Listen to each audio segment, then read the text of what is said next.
If you want to use Google Calendar like Calendly, you're in the right place. In this video, I'll show you how to create a booking page inside Google Calendar so people can schedule time with you automatically without you sending back and forth messages or manually confirming every meeting. This is a simple way to save time, look more professional, and let clients, customers, or colleagues book directly based on your availability. If this tutorial helps, make sure to hit the like button and subscribe for more quick software guides like this.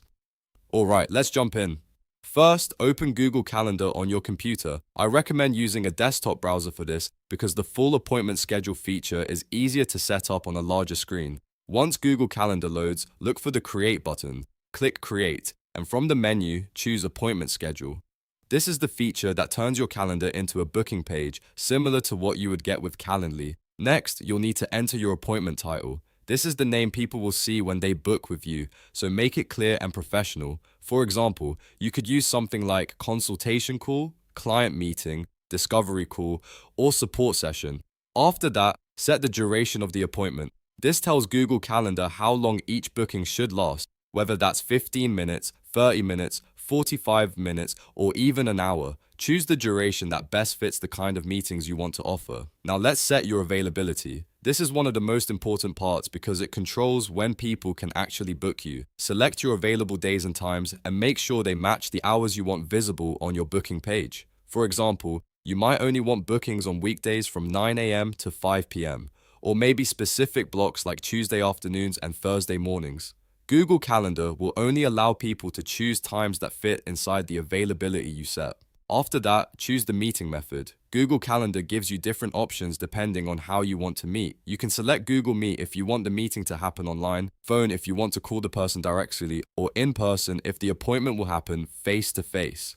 Pick the option that matches your workflow because this will help make the booking process clear for the person scheduling with you. Then move on to the booking page and scheduling settings. This is where you can customize the details of how your appointment schedule works. You can review things like how far in advance people can book, whether you want buffer time between meetings, and any other scheduling preferences available to you. Taking a few extra seconds here can make a big difference because it helps you avoid overbooking and keeps your calendar organized. Once everything looks good, click Save.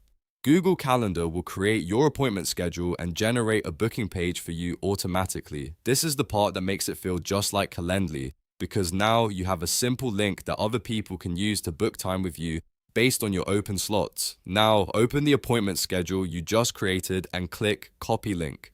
This link is what you'll share with clients, customers, or colleagues. You can paste it into an email, a message, your website, a social media bio, or anywhere else you want people to schedule with you. The best part is that they don't need to email you first and wait for a reply. They can just pick a time that works from the availability you set. And here's the really helpful part. When someone books a time, Google Calendar automatically adds that appointment to your calendar and blocks that time from further bookings. That means no double booking, no manual calendar updates, and no confusion about whether a slot is still open. It keeps everything synced and saves you a ton of admin work. So that's how to use Google Calendar like Calendly. You can create an appointment schedule, set your availability, copy your booking link, and let people schedule directly with you in just a few clicks. If this video helped you out, please hit the like button and subscribe for more tutorials just like this. Thanks for watching, and I'll see you in the next one.